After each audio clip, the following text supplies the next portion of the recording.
মানে নিহত হয়েছে তার আত্মার মাগফিরাত কামনা করছি।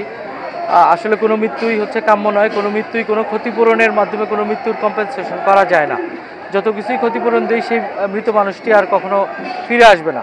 আমরা তার পরিবারের প্রতি সমবেদনা জানাই। পাশাপাশি আমরা আমাদের পক্ষ থেকে যে একটা আরটিআই কমিটি আছে, রোড ট্রান্সপোর্ট কমিটি রয়েছে, সেই কমিটির মাধ্যমে যে একটা সড়ক দুর্ঘটনায় নিহতদের ক্ষেত্রে ক্ষতিপূরণ দেওয়ার একটা বিধান রয়েছে, সরকারি বিধান।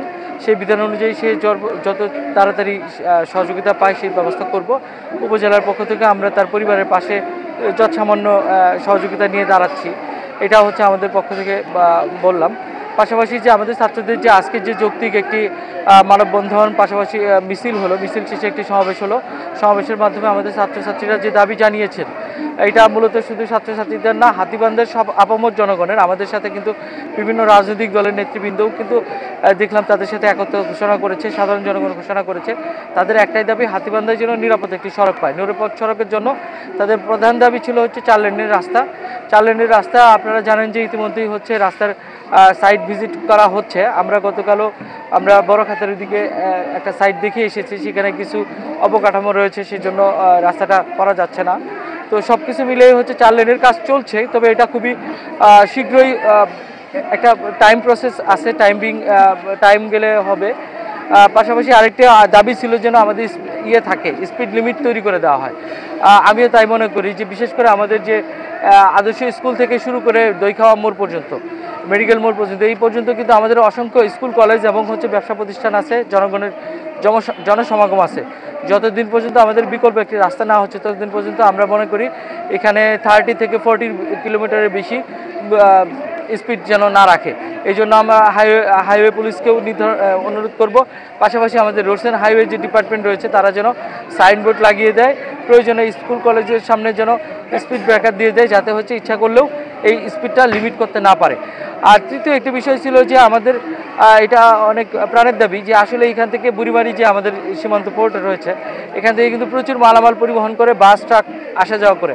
বিশেষ করে ট্রাক যাতায়াতের ফলে কিন্তু আমাদের এই রাস্তাগুলো ক্ষতিগ্রস্ত যেমন হচ্ছে, আমাদের দুর্ঘটনার সংখ্যাও বেড়ে যাচ্ছে।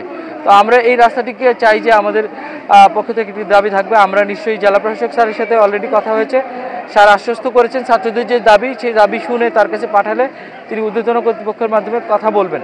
তো আমাদের দাবি থাকবে যেন আমাদের একটি বাইপাস দেওয়া হয়। আর বাইপাস হলে অন্তত আমাদের এই বিজিএস রোডগুলোতে কিন্তু এখন যে দুর্ঘটনার ঝুঁকি থাকে, সেই ঝুঁকিটা কিন্তু কিছুটা কমে যাবে। ছাত্রদের আরেকটি দাবি ছিল যে জেব্রা ক্রসিং দিতে হবে। হ্যাঁ, এটা আমরা মনে করি স্কুল কলেজের সামনে অন্তত রোড জেব্রা ক্রসিং দিতে হবে শহরের মতো, যাতে হচ্ছে পথচারীরা রোড ক্রস করার সময় কোনো বিঘ্ন না হয়।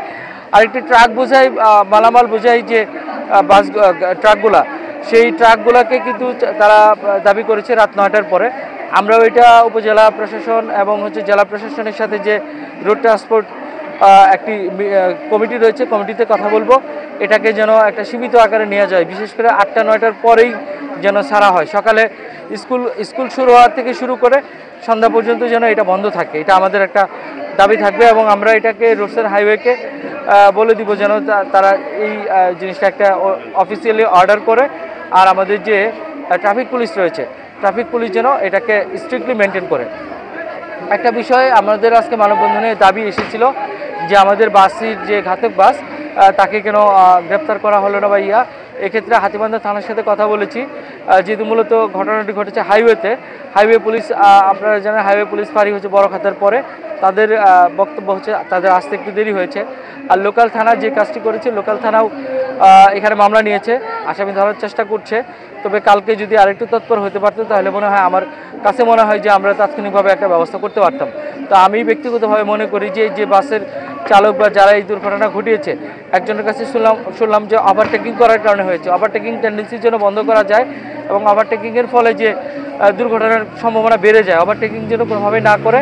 পাশাপাশি ওই বাসের যদি গাফিলতি থাকে, ওই চালকের গাফিলতি থাকে, সেটাও দেখতে হবে। এবং হচ্ছে মৃত্যু যেহেতু ঘটেছে, আমরা নিশ্চয়ই মনে করি তার গাফিলতি আছে, তাকে অবশ্যই পুলিশ যেন দ্রুততম সময় গ্রেপ্তার করে আইনের আওতায় নিয়ে আসতে পারে, সেই বিষয়টি আমরা নিশ্চিত করার জন্য কাজ করছি।